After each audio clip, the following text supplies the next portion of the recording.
Good morning. Good morning. My name is Willie Lawson, and this is the Morning Report. We don't play by media legacy rules, we expose them. And today's episode is going to hit like freight train. You may have heard CBS and its parent company, Paramount, just cut the Trumpster $16 million. A joke, really, really.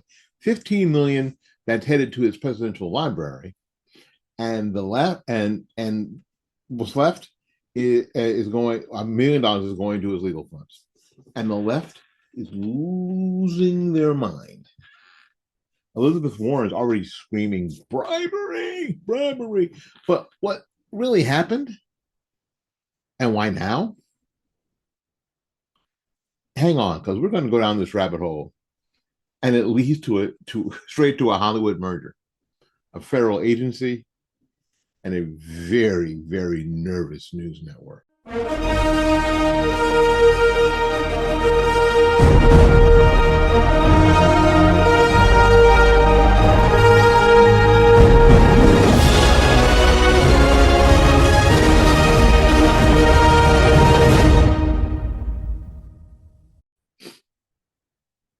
All right, let's start with the facts.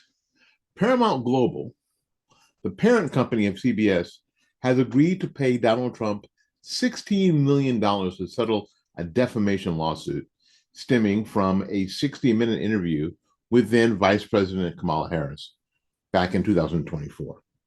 Trump sued, claiming the segment misrepresented his statements and intentionally misled viewers.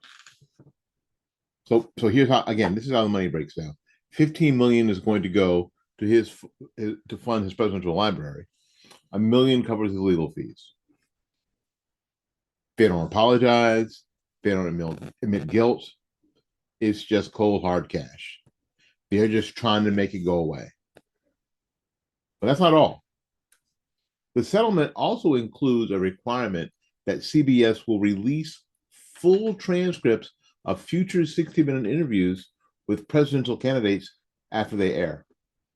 Translation, CBS surrendered editorial ground, and they wrote a massive check to the man they've spent the better part of a decade trying to destroy.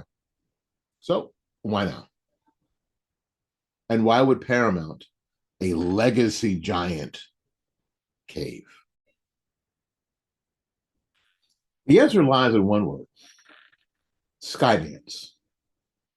David Ellison's Skydance Media. Yes, the media company behind Top Gun, Maverick, and a whole bunch of other blockbusters, is trying to merge with Paramount in a deal worth over $8 billion. This merger would reshape the entire landscape of Hollywood and legacy media. But there's a catch. It needs regulatory approval, specifically from the new Federal Communication Commission, the FCC. And now here's where it gets crazy.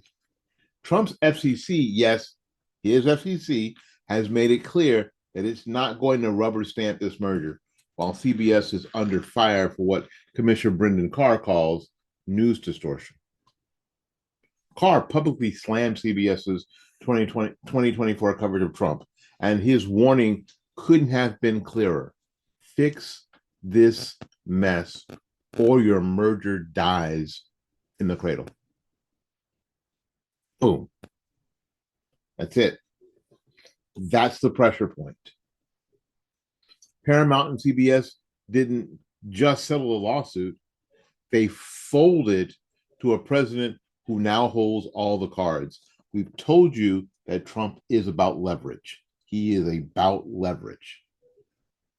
And that 16 million wasn't just hush money. It was to back their merger. Now, Elizabeth Warren is losing her mind. Laya Wafa is going bananas, calling it bribery in plain sight. Well, not really. Not really. So let's talk about Warren for a second. She's calling for a full congressional investigation, claiming the Trump settlement represents corporate bribery in exchange for regulatory favors. Well, let me quote her directly. Folding to Donald Trump At the same time, the company needs his administration's approval for a lucrative merger. Could be bribery in plain sight. We'll say it the way she said it. Okay. Uh, she wants legislation to ban donations to presidential libraries by the presidents in office. What? Nice try, Senator. But there's a problem with that argument. Paramount isn't admitting guilt. They're not claiming it was a political move. In fact, they say that it was just a standard legal settlement to make the lawsuit go away. And they just want the lawsuit to go away. And we see that all the time. We see companies pay just to get out of it, right? Just so they're not pouring more money down the hole, right? So why are CBS executives resigning? And there are some that are resigning. Why did internal emails show panic and outrage from top journalists? Why did veteran producers walk out and protest? Because they know what this really is. It's a full-blown retreat.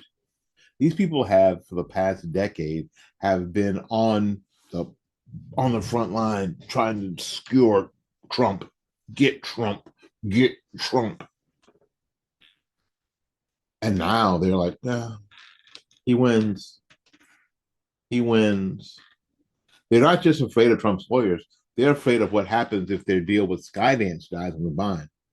And they decided that surrender is cheaper than resistance. Now, here's where it gets brilliant.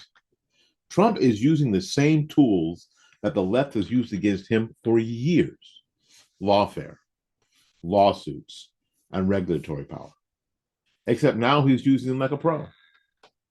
And the scoreboard right now, ABC Disney, 15 million. CBS Paramount, 15 million. Meta, 25 million. All going towards Trump's presidential library.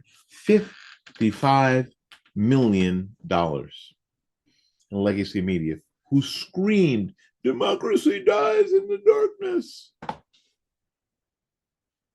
for 4 years, is now funding the library of the man they tried to destroy. You know what? Trump didn't even need to win in court. He just needed to threaten to win. That's the power of leverage. You control both the legal high ground and the regulatory backstop.